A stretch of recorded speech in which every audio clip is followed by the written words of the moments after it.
Good morning friends, welcome to my channel नो की मोहब्बत। और आप देख रहे हैं कुछ मोहब्बत ऐसी भी सीज़न 2। लास्ट पार्ट में हमने देखा था कि जहाँ पर माया को ये पता चलता है कि अक्षय अब नहीं रहा, और ये सुनते से ही माया फ्रोज़न हो जाती है। वहाँ पर जेसिका उसे संभालने की कोशिश करती है, और ये देखकर सबके सब एक साथ आकर वहाँ खड़े हो जाते हैं। तब रिया पूछती है कि सडनली उसे हुआ क्या है। एनी भी पूछने लगती है, नताशा भी पूछने लगते हैं। तभी वो कहती है कि अक्षय इज़ नो मोर। तो तभी इन लोगों को पता नहीं रहता है कि अक्षय कौन है। तभी वो बोलते हैं अक्षय कौन है। तो तभी जेसिका बताते हैं कि माया's हस्बैंड। तभी सबके सब शॉक्ड होते हैं कि माया ऑलरेडी मैरिड थी और उसका हस्बैंड था, और फिर जेसिका के साथ सबके दिमाग में बहुत सारा उलझन रहता है। बट ये सारे सवालों का जवाब पाने का ये सही समय नहीं रहता है। उस समय वो फ्रोज़न रहते हैं। अब उसके आगे तभी वहाँ से जो रिया उठती है, और उठते से एकदम से नव्या को फ़ोन लगाती है। जैसे ही रिया नव्या को फ़ोन लगाती है, तो नव्या तो पहले ऐसे एरिया में रहती है कि जहाँ पर फ़ोन लगना तो बहुत दूर की बात होती है। पर फिर भी वो बहुत ज़्यादा ट्राई करती। करीब 10 से 15 मिनट के बाद वो फ़ोन लगता है, क्योंकि जब नव्या थोड़ी दूर के लिए वहाँ जाती है तो उसको सिग्नल मिलता है।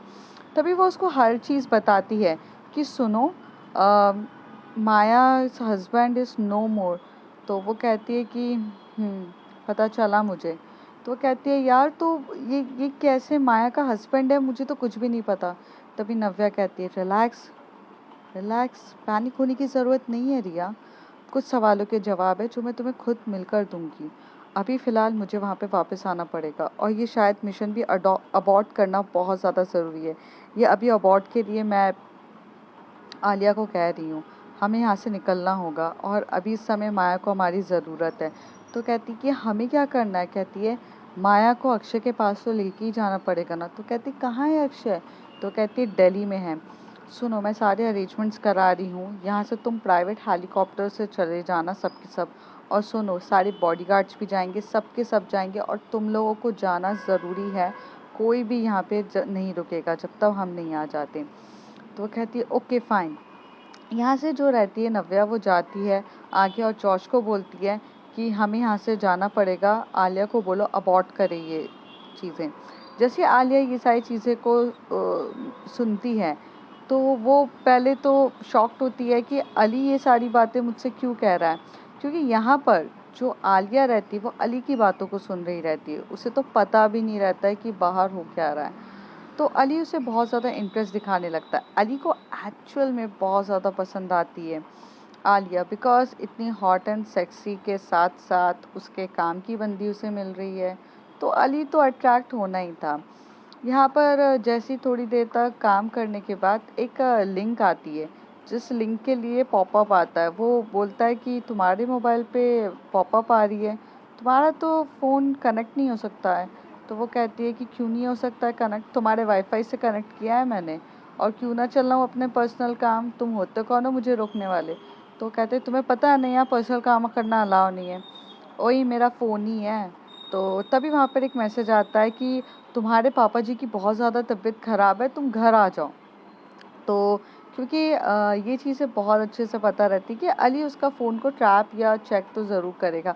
तो एकदम से बोलता है कि तुम्हारे पापा की तबीयत ख़राब है, इसमें लिखा। ओह, मेरे पापा की तबीयत ख़राब है, मुझे अब भी जाना पड़ेगा। और ऐसे करके वो जाने के लिए तैयार हो जाती। तभी अली उसका हाथ पकड़ के बोलता है सुनो, यहाँ आना बहुत ईज़ी है, पर यहाँ से जाना अलाउ नहीं है। तुम्हारे पापा कहाँ रहते हैं उनको बोलो, उनकी तबीयत के लिए मैं भेज रहा हूँ, और सब सही हो जाएगा। तुम यहाँ से नहीं जा सकती हो जब तक कि तुम ये चीज़ को कोड कोड क्रैक नहीं करोगी। तो वो उसकी तरफ देखकर बोलती है ठीक है, तुम्हें ये कोड को क्रैक चाहिए ना, मैं अभी बैठ के फटाक से कर दूंगी। लेकिन ना तू मेरे दिमाग का भेजा मत फा, मेरा पाप है। कहाँ रहता है क्या करता है ये मैं जानती हूँ, पर मुझे तेरे साथ नहीं रुकना है। मैं पहले ये काम करके चली जाऊँगी, ठीक है। इसके लिए तू मुझे पैसे दे रहा है, इसके लिए मैं बस है, मेरे फैमिली तक घुसने की ज़रूरत नहीं है, मैंने अलाउ नहीं किया है तुझे। तभी अली बोलता है तुम इतनी हाइपर और इतना गुस्सा क्यों होती रहती हो, प्यार से भी तो बातों को निपटाया जा सकता है। तो वो कहती है प्यार क्या होता है मुझे नहीं पता, मैंने आज तक नहीं किया, और ये सब चीज़ें मुझे नहीं पता। ज़िंदगी में सिर्फ एक ही चीज़ सबसे ज़्यादा इम्पोर्टेंट होती है, अपने भेजे में डाल ले, और वो होता है पैसा। पैसा के लिए इंसान एक दूसरे के लिए मौत भी पैसा के लिए इंसान एक दूसरे की मौत भी कर देता है। याद आया समझ में? तो बस पैसा ही ज़िंदगी है। और ये बोलकर वो वहाँ पर काम करना स्टार्ट कर देती है। वो उसको समझ में आ चुका रहता है कि जब ये कोड आता है कि तुम्हारे पापा की तबीयत ख़राब है, ये नव्या का कोड रहता है। पहले जब ये लोग इंटेलिजेंसी में थे और साथ में काम करते थे, अगर कोई भी चीज़ डेंजर हो जाता है या कोई भी मिशन को अबॉर्ट करना रहता था, तो वो यही कहते थे कि तुम्हारे पापा बीमार है या तुम्हारी माँ बीमार है, कुछ ना कुछ इस तरीके से सिग्नल दिया जाता था। और ये सिग्नल देने के लिए नव्या ने स्पेशली नंदिता को बोला रहता है और नंदिता वहाँ से ये सिग्नल भेजती है। तो जैसे ही सिग्नल मिलता है उसे समझ में आता है डेंजरस। तो अब उसको ऊपर इतना प्रेशर रहता है कि वो जाने भी नहीं दे रहा है। तो वो जो कोडिंग करते टाइम जो वो सारी चीज़ों को क्रैक करने थे, क्रिप्टो करेंसी का जो पैसा वहाँ पर फंसा हुआ था उसको हटाने के लिए वो यहाँ पर बहुत अच्छे से कोडिंग कर रही रहती है, सारी वॉल्स को क्रैक भी कर रही रहती है और साथ ही साथ नंदिता को सिग्नल्स भी दे रही रहती है। नंदिता के भी वहाँ से कुछ सिग्नल्स आ रहे रहते हैं, दोनों सिग्नल्स में कम्युनिकेट कर रहे थे और ये कम्युनिकेशन सिर्फ हैकर जान सकता है, कोई आम इंसान जानना बहुत मुश्किल है। और उस रूम में सिर्फ और सिर्फ अली और आलिया के अलावा और उस रूम में कोई भी नहीं बैठा रहता है। तो जैसे वो हैकिंग से बोलती है, वो पूछती है सारी चीज़ें, तभी वो कहती है कि हमें यहाँ से निकलना पड़ेगा, मुझे सिर्फ नव्या का एक मैसेज आया है कि ये मिशन अबॉर्ट करना है और हमें अभी के अभी निकलना है यहाँ से, तो तुम प्लीज़ करो। और मुझे नहीं पता क्या हुआ है क्या नहीं हुआ है। तो वो कहती है कुछ क्या ऐसे क्या इमरजेंसी आ गई, तुम पता करके मुझे बताओ, एंड टाइम पे मैं एकदम से अबॉर्ट नहीं कर सकती, मैं अपने मिशन के बहुत करीब हूँ। तो वहाँ से नंदिता कहती है सॉरी बट मुझे नहीं पता है, मुझे सिर्फ और सिर्फ नव्या मैम का यही इंस्ट्रक्शन आया है कि आपको सिर्फ और सिर्फ बोल दिया जाए कि आप वापस आओ। तो तभी वहाँ से अमृता आती है और नंदिता को बोलती है आलिया को कह दिया अबॉर्ट हो चुका है। तो कहती है कि हाँ बोल दिया है बट वो अबॉर्ट करने के लिए रेडी नहीं है, तो उसे कहो कि अबॉर्ट करना बहुत ज़्यादा ज़रूरी है। तो कहती है पर वो रीज़न पूछ रही है, मैं क्या बताऊँ। तो तभी अमृता कहती है माया को हमारी ज़रूरत है, हमें अभी के अभी निकलना होगा। तभी नंदिता अमृता से पूछती है तुम इतनी सैड क्यों हो, तुम्हारी आंखों में आंसू क्यों है, माया मैम ठीक तो है ना, माया मैम को कुछ हुआ तो नहीं है ना, माया ठीक है ना already, what happen to her. तभी यहाँ से अमृता कहती है एवरीथिंग इज़ ओके, बस बस बस कोई अपना चला गया है और उसके जाने का गम बहुत है और हमें जाना होगा नंदिता, जिसके लिए ये सब मिशन चल रहा है वो इंसान ही चला गया है जिसे हम बचा नहीं पाए। अमृता की आंखों में आंसू हो रहे थे। नंदिता को ये देख के बहुत ज़्यादा अजीब लग रहा था कि अब कौन चला गया है और किसको खो दिया है हमने और ये किस टाइप का सब रो क्यों रहे हैं। तभी वो वहाँ से उठकर एकदम से हग करते और पूछते क्या हो गया। तो उसे कहो कि अक्षय इज नो मोर, बस इतना बोल दो। तो आलिया को वो इंस्ट्रक्शन देती है कि अक्षय इज़ नो मोर। तभी अक्षय उसे पता चलता है, अक्षय के बारे में उसे सारी इन्फॉर्मेशन रहती है क्योंकि आलिया ने ही सारे डॉक्टर्स का अरेंजमेंट किया रहता है। आलिया, जॉश और नव्या तीनों एक एक दूसरे के लिए बड़े ट्रांसपेरेंट इंसान थे, उन्हें सब कुछ पता रहता था एक दूसरे का। तो वो कहती oh my god Akshay is no more, तो अब तो मुझे किसी भी हालत में जाना पड़ेगा। लेकिन वो जिस तरीके से अली को देख रही थी, तो अली का इतना पागलपन, उसके करीब आना, उसके लिए इतना पैशनेट वे के लुक्स देखना, उसे ये देख के अंदर से ये वाइब्स आती है कि मेरे पास समय बहुत कम है और मिशन को तो अभी पूरा करके जाना है। तो वो उन लोगों को कह देती कि ओके, और वो इंस्ट्रक्शन देती कि नव्या को बोलो कि मेरे घर के बाहर कार निकाल के रखे, बस मैं आ रही हूँ, क्योंकि ये मुझे ऐसे आने नहीं देगा। हैकिंग के थ्रू इंस्ट्रक्शन हो रहता है। फिर थोड़ी देर के बाद, करीब 10 से 15 मिनट के बाद, जो आलिया रहती है वो पूरा का पूरा कोडिंग क्रैक कर देती है और उसे बोलती है तुम्हारे अकाउंट में देखो क्रिप्टो करेंसी के पैसे आ गए होंगे, अब मुझे जाने दो। पर वो जाने के लिए रेडी नहीं रहता, वो कहता है wow you are so brilliant, तुम्हारी इसी एटीट्यूड और इसी काम को देख के मैं फ्लैट हूँ। पैसे तो मैं तुम्हें 2 मिनट में दे दूंगा यार, तुम पैसों की क्या बात कर रही हो। तुम्हारे लिए एक गाना मुझे याद आया जो मैं बहुत सुनता था। मैं बारिश कर दूं पैसों की, जो तू हो जाए मेरी। तो आलिया उसकी तरफ देखती है और उसको धक्का मार के बोलती, तू पागल है क्या, तेरा दिमाग तो ठीक है ना, मैं तेरी हो जाऊं, दिमाग विमाग का ऐसे मत कर, मेरे को जाने दे। वो यहाँ से बहुत अच्छे से निकल रही रहती है, पर अली जो रहता है वो थोड़ा सा ज़िद्दी टाइप का इंसान रहता है, और आखिर वो इतने बड़े बिजनेस को चला रहा होगा तो उसकी सोच भी वैसी होगी। और ड्रग्स का सप्लाई करने वाला इंसान अपने पॉकेट में ड्रग्स लेके नहीं घूमता रहता है। पहले वो आलिया को बोलता है कि मैं तुम्हें अच्छे से बोल रहा हूँ, शराफत से बोल रहा हूँ, मैं जो करना चाहता हूँ वो मुझे करने दो, अगर नहीं किया तो ज़बरदस्ती भी आती है मुझे। तो आलिया यहाँ पे देख के उसके हाव भाव तो आराम से समझ चुकी थी, क्योंकि आलिया बहुत ट्रेंड अंडरकवर एजेंट थी, और वो नहीं समझ पाए ऐसा हो नहीं सकता है। वो सारे मूवमेंट सब कुछ समझ चुकी थी, तभी वो उसको बोलती है वरना क्या करेगा। तो वो कहता है कि तुम्हें पता होना चाहिए मैं क्या करूँगा, ज़बरदस्ती करेगा मेरे साथ। तो वो कहता है यार करना तो नहीं चाहता हूँ, बट क्या करूँ, तेरी इसी अदा पे तो मैं पागल हूँ, करूँगा फिर ज़बरदस्ती। देख, मैं तेरे सामने एक अच्छी डील रखता हूँ,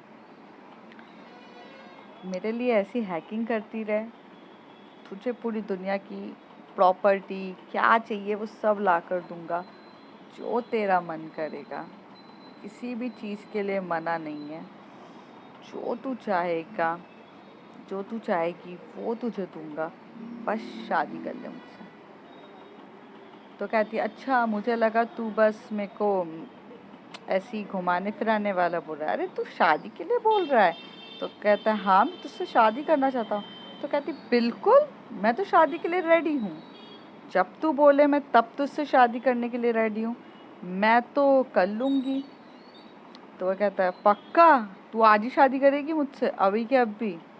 तो कहती है पागल है क्या, अभी शादी कैसे कर सकती हूँ, तुझे नहीं पता मेरे पापा बीमार है। तो कहता है अरे पापा बीमार है ना, हॉस्पिटल का भी खर्चा मैं उठाऊंगा, सब चीज़ मैं करूँगा, बस हाँ कह दे। तो कहती है तो शादी के लिए कहाँ है। तो कहता है शादी बस 2 मिनट रुक जा, मैं ड्रेस वेस लेकर आता हूँ। तो वहाँ से ना एक रेड कलर की साड़ी भी लेकर आ जाता है, और लाकर उसे देके बोलता है ले यार पहन कर आ जा। तो वो कहती है पक्का, मैं पहन के आती हूँ। तो ये ना बाहर इसको ना इतना ज़्यादा अंदर से ऐसा रहता है कि बस आलिया चले ना जाए, पागल हो रहा रहता है, और वो बाहर वहाँ बैठा भी रहता है। दूसरी तरफ हम ये देखते हैं कि जो नव्या रहती है वो जॉश के साथ वहाँ पे पूरा इंस्ट्रक्शन के साथ कार वार सब लेकर आ जाती है। यहाँ से जो अमृता रहती है वो नंदिता को सारे इंस्ट्रक्शंस देकर उसे बोलती है कि करो, और वो ऑलरेडी पूरा शट डाउन कर देते हैं अपनी चीज़ें। विक्रम को कुछ काम दिए रहते हैं जो डायरेक्ट आलिया ने बोले रहते हैं काम देने के लिए, विक्रम उसको काम कर रहा रहता है, वो मुंबई से ऑपरेट कर रहा रहता है। बाकी सब लोग अपना काम वाम वाइंड अप करके वहाँ से निकल रहे रहते हैं।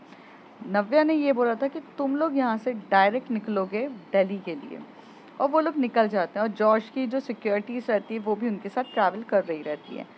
अब जो माया की कंडीशन होती है वो कम्प्लीटली फ्रोज़न कंडीशन होती है। माया कुछ बोलने के लिए बचती नहीं है, जैसे माया के पैरों तले ज़मीन खिसक गई, और क्यों ना खिसकेगी, जिस इंसान से उसकी शादी हुई वो इंसान अगर मर जाए तो पैरों तले ज़मीन तो खिसकना बनती है। वो बहुत फ्रोज़न स्टेज पे रहती है, जेसिका उसके आजू बाजू रहती है, उसको कंसोल करने की कोशिश कर रही रहती है, उसे उठाने की कोशिश कर रही रहती है। तभी रिया कहती है कि तुम ऐसे मत करो। तभी एनी बोलती है मैंने डॉक्टर को कॉल कर दिया है। नताशा बोलती है मैंने सारे अरेंजमेंट्स कर दिए हैं, जॉश से मेरी बात हो गई है, जॉश ने हेलीकॉप्टर्स मंगा दिए हैं, अभी के अभी हमें यहाँ से निकलना होगा, and guys please wind up. तो वो कहती है कि ठीक है। तो बच्चों के लिए सबके लिए सबको लेकर जाना रहता है, अब बच्चे को तो ऐसे छोड़ नहीं सकते थे, तो बच्चों को हैंडल करने के लिए मेड्स भी सब रेडी रहती है, सब कुछ वहाँ से जाने के लिए आता है। डॉक्टर आता है, डॉक्टर जब माया को देखता है तो वो बोलता है कि इन्हें रुलाओ, अगर ये नहीं रोएंगी ना इनकी सेहत के लिए बहुत ख़राब है, इन्हें रोना पड़ेगा। तो कहती है कि वो नहीं रो रही हैं, उसे कुछ हो ही नहीं रहा है। जेसिका बोलती है please Maya for God sake रो लो, please please show me the some emotions, please show me anything, please for God से यार प्लीज़। बट माया कुछ भी नहीं बोल रही रहती है और वो अपने सेंस ऑफ ऑर्गन्स में रहती है, वो देख रही रहती है, बट ना वो कुछ बोलना चाह रही थी ना वो रोना चाह रही थी। कभी कभार ऐसा हो जाता है ना कि बस छोड़ दो मुझे मेरे हाल पे, वही माया के साथ हो रहा रहता है। पर माया को उसके हाल पर छोड़ भी नहीं सकते थे। थोड़ी देर के बाद जो प्राइवेट हेलीकॉप्टर्स आते हैं वो सब में ये लोग बैठ जाते हैं और जाने के तैयार हो जाते हैं। और जब माया वहाँ पर बैठी रहती है हेलीकॉप्टर्स में, वो बस नीचे ऊपर आजू बाजू देख रही रहती है। उसे एक्चुअल में हाइट से थोड़ा डर लगता था और ये बात अमृता जानती थी। तो अमृता ने जेसिका को फ़ोन पे बोला था कि हेलीकॉप्टर से जा रहे हो जेसिका, प्लीज़ माया का ध्यान रखना, she was having a phobia of Heights. But उस दिन माया सिर्फ और सिर्फ देख रही रहती है और उसे डर भी नहीं लग रहा रहता है। वो सिर्फ नीचे देख रही जा रही रहती है क्योंकि वो अपने सेंस ऑफ ऑर्गन्स में रहती ही नहीं है उस समय। बोलते हैं ना, जब इंसान पूरे तरीके से होश में रहता है उसका दर्द कम रहता है, उसको वो चोट नहीं लगी रहती है, तो उसकी एक्चुअल हैबिट और एक्चुअल डर, एक्चुअल फियर सबके सामने आता है। लेकिन जब किसी को खोने का डर, किसी के लिए इतना पेन सबसे बड़ा पेन है, तो उसके बाद सारी चीज़ें सबकी सब शांत दिखती हैं, कुछ समझ में नहीं आता। और वही चीज़ एक्चुअल में हुई रहती है माया के साथ। दूसरी तरफ जो अली रहता है वो तो बहुत पागल रहता है। वो तो साड़ी पहनते टाइम उसको बोलता है वॉशरूम में जाके तुम पहनो, ड्रेसिंग रूम में मैं यहीं बैठा रहूँगा, और वो बैठा ही रहता है। तभी वहाँ से मतलब अली के नीचे काम करने वाला, आप उसका पीए बोल सकते हो, वो आता है और वो बोलता है अली भाई क्या हो गया है, आज कुछ ज़्यादा ही खुश दिख रहे हो। तो कहते तेरे भाई की शादी है यार, वैसे भी मुझे शादी तो करनी थी और वैसे भी कितनी लाइफ ऐसे ऐसे जीऊँगा। तो वो कहता है भाई आपने शादी कर रहे हो, आपने बताया नहीं लड़की कौन है। तो कहते हैं लड़की तो तेरी भाभी तो देख अंदर तैयार हो रही है, आएगी तो फिर बैठना, शादी वादी कर रहा हूँ। तो कहते भाई इतनी जल्दी। तो कहते यार अच्छी चीज़ों के लिए ना नहीं करना चाहिए। तुझे पता है वो क्रिप्टो करेंसी वाला चीज़। तो कहता है हाँ वो आपके पैसे किसी ने हैक कर लिए थे ना। तो कहते हैं हाँ उसको हैक कर लिए थे और 2 दिन से मैं परेशान, मतलब मैं 1 हफ्ते से परेशान हो गया था, लेकिन 2 दिन में मैंने प्रॉब्लम सॉल्व कर दी उस हैकिंग की। तो कहता है कैसे भाई। कहता है यही तेरी भाभी, तेरी होने वाली भाभी ने बहुत अच्छे से काम किया, क्या बताऊँ क्या हैकिंग करी है। हाँ तेरी भाभी का तो जवाब नहीं। तो कहता है क्या बात कर रहे हो, आपको हैकिंग वाली लड़की से प्यार हो गया। तो कहता है प्यार तो यार उसे दिखते से ही हो गया था, बस थोड़ा पैसा पैसा करती है, पैसे पे वो मरती है, और इसी बात का तो फ़ायदा मैं उठाऊंगा क्योंकि मेरे पास है पैसा और उसके पास है दिमाग, और उसका दिमाग बहुत तेज चलता है यार, पूछो मत क्या दिमाग है उसका। मज़ा आ गया, मुझे चाहिए वो। ओके भाई मैं ज़रा नीचे बैठता हूँ, आप भाभी को ले आओ। यहाँ पे जो आलिया रहती है वो आधे टाइम तक तो अपना सर पकड़ के बैठ जाती है, ये शादी करेगा। वो अंदर ही अंदर सोच रही रहती है कि क्या करूँ क्या नहीं करूँ, कैसे करूँ। तो फिर उसके दिमाग में बहुत सारे आइडियाज़ आते हैं और फिर वो नॉर्मल होकर बाहर चली जाती है। जैसी शादी होती है तो वो कहती है कि शादी सिर्फ हम दोनों के बीच में होगी। तो वो अली बोलता है हाँ हम दोनों के बीच में होगी, तुम्हें क्या और भी लोग चाहिए। तो कहते मेरी माँ को नहीं बुलाओगे। तो वो कहते अरे माँ बाप के लिए मैं बाद में कर दूंगा अरेंजमेंट, और वैसे भी तुम्हारी माँ को तो तुम्हारे पापा के पास होना चाहिए ना, बीमार है वो। तो कहती हाँ लेकिन माँ बाप के बिना मैं शादी करूँगी। आलिया बहुत सारे एक्सक्यूज़ ढूंढती है बट वो सारे अली एक्सक्यूज़ हटा देता है। फिर आलिया को ये चीज़ अब समझ में आ चुकी रहती कि अब वो जिस शेर का शिकार करने गई थी, अब वो खुद ही शेर का शिकार ना बन जाए। पर वो कहती है कि इतने आसानी से हार मानना तो उसने सीखा ही नहीं था। तो आलिया बैठती है, फिर वो थोड़ी देर करती है, तो वहाँ पर वो बंदा क्या करता है, अग्नि जो होता है ना, छोटा सा डस्टबिन रहता है, उसमें ना पेपर्स वेपर जला लेता है और एक सिंदूर लेकर बैठ जाता है और बोलता है कि बस अब भी के अब भी शादी करिए। यहाँ पर जो आलिया रहती है वो कहती है ऐसी शादी, कैसी शादी, एक तो मैं शादीशुदा हूँ, ऊपर से मेरे ऑलरेडी 2 बच्चे हैं और ये मुझसे शादी करने की बात कर रहा है, कैसे रोकूं। फिर जो वहाँ पर आलिया रहती है, फिर वो एकदम से कर रही रहती है, तो एकदम से वो उसके करीब आने लगता है, थोड़ा सा उसके साथ ज़बरदस्ती। तभी आलिया क्या करती है, उसको एकदम से धक्का मार देती है और उसे तो ट्रिक आती थी, तो वो एकदम से उसके गले में बहुत जम के ऐसे मतलब मार देती है, जिससे वो बेहोश हो जाता है। और जैसे ही वो बेहोश होता है, तो वो वहाँ से उसी के पैंट में हाथ डालती है। वो देखती कि इतने ड्रग्स की बॉटल, साला मुझे ड्रग्स देना चाहता था, रुक तुझे ओवरडोज से ही मारूंगी मैं। और ये बोल के आलिया सारे वो ड्रग्स का ओवरडोज दे देती है और वो ये सोचती है कि शायद ये ओवरडोज से मर जाए। पर होता क्या है, वो बंदा इतने पहले से ही वो ड्रग्स इतने कंज्यूम करता था कि वो जितना वहाँ पे ओवरडोज रहता है, वो देने के बाद भी उसे कुछ असर नहीं होता, वो होश में ही रहता है। आलिया ये देख के शॉक्ड हो जाती है कि मैंने इतना हाई डोज दिया है। कहते हैं ना, जो इंसान ड्रग्स लेता है और अगर वो अपनी क्वांटिटी ज़्यादा बढ़ा लेता है, तो उसे वो चीज़ भी एकदम नॉर्मल डोज की तरह लगती है। जैसे कि अगर आपने देखे होंगे, कुछ बेवड़े रहते हैं, कुछ पियक्कर्स होते हैं कि वो तो भाई सुबह से शाम तक 5-6 बॉटल भी गटक जाते हैं, तो उनके लिए वो कम, उनके लिए नॉर्मल रहता है। लेकिन कुछ लोग एक छोटा सा पैक भी पीते तो बड़े नशे में हो जाते हैं। तो वही वो बॉडी अगर उसी चीज़ की कंज्यूम करती रहती है तो उन्हें आदत हो जाती है। तो वो ऑलरेडी अली बहुत सारे ड्रग्स लेता था, तो जब वो उसे इतने हाई ड्रग्स लगाते तो उसे कोई फ़र्क ही नहीं पड़ता। थोड़ी देर के बाद आलिया अब समझ जाती है कि अब उसे अपनी ट्रिक, अपने आलिया वाला रूप ही दिखाना पड़ेगा। तो वो वहाँ से लेती है अपना हाथ और हाथ के पंजे को इतना टाइट बांधती है और वो एकदम से रिप पर मारती है। और जैसे रिप पे मारती है, उतनी देर में वो इंसान बेहोश हो जाता है और कुछ बोलने लायक नहीं बचता है।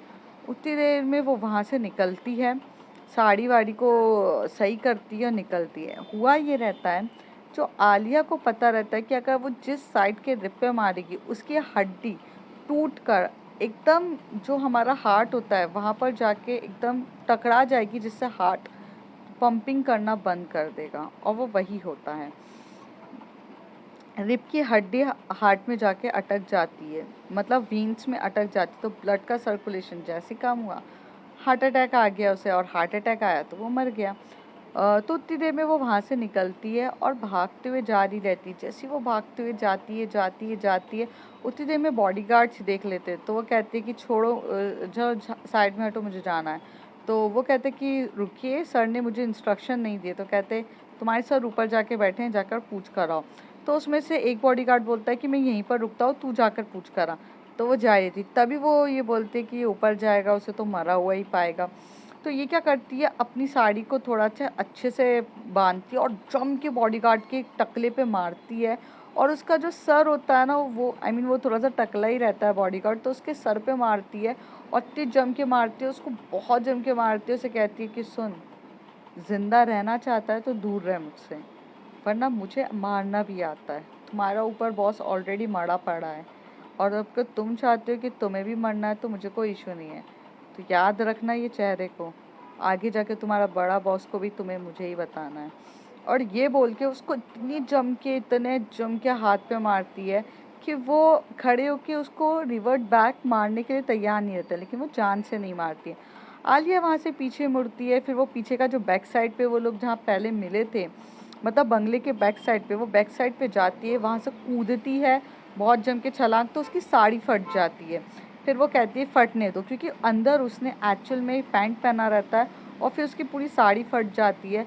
और क्योंकि वो थोड़ा सा बोलते हैं ना, पॉइंटेड होता है कि जब आप किसी भी चीज़ को पार कर रहे हो तो वहाँ पर ना कांच के टुकड़ों को भी लगाया जाता है, और कोई बारीक बारीक से तार भी रहते कि कोई आ ना पाए, ना चोरी कर पाए, वही चीज़ रहती है। तो वहाँ पर कांच नहीं लगे रहते हैं, कुछ साइड कांच लगे रहते हैं, कुछ साइड बारीक बना रहता है। लेकिन आलिया उन सब चीज़ों की ट्रेंड रहती है, तो वो कूद जाती है, तो पर उसकी साड़ी फट जाती है।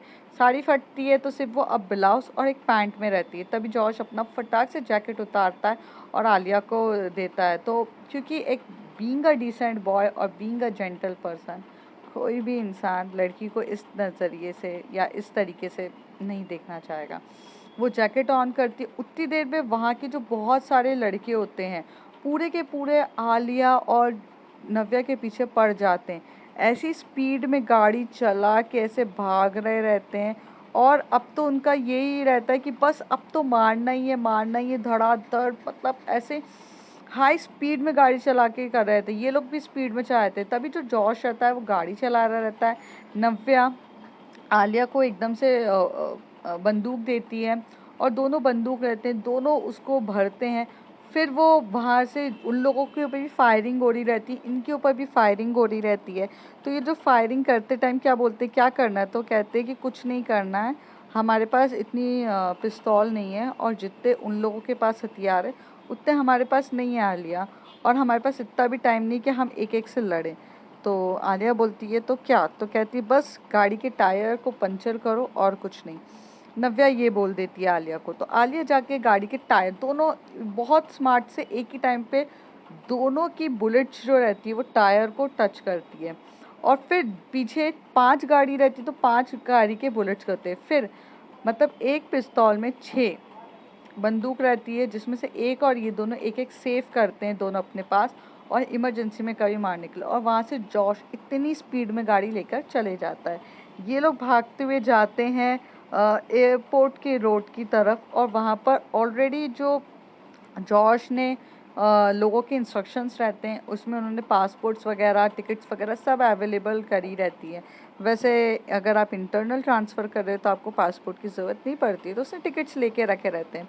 तो ये स्पीड में जाकर वहाँ से पकड़ते हैं और दिल्ली की तरफ निकल जाते हैं। दूसरी तरफ जो प्राइवेट हेलीकॉप्टर्स थे उससे वो लोग वहाँ पहुँच रहे रहते हैं।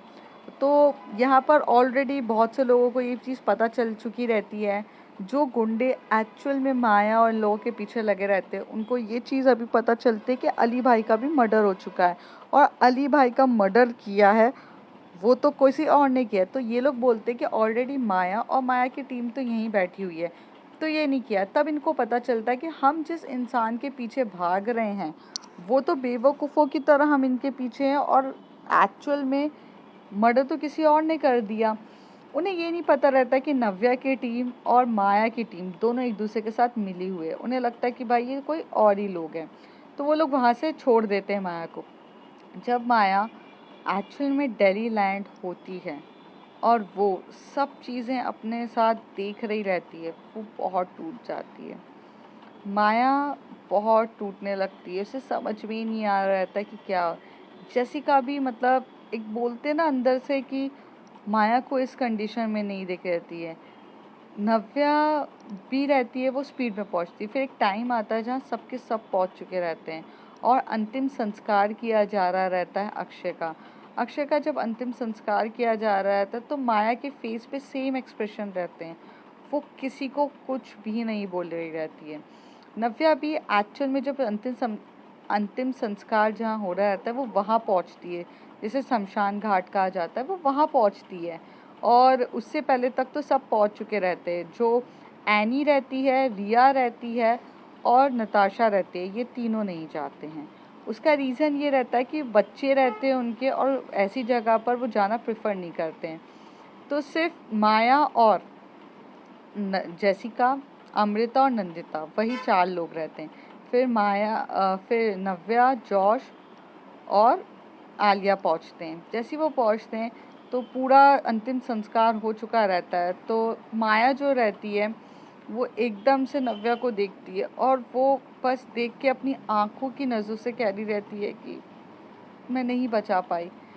जिसमें ये पेन सिर्फ और सिर्फ नव्या समझ सकती है, क्योंकि नव्या ने भी अपने सबसे ज़्यादा प्यार करने वाले इंसान को खोया था।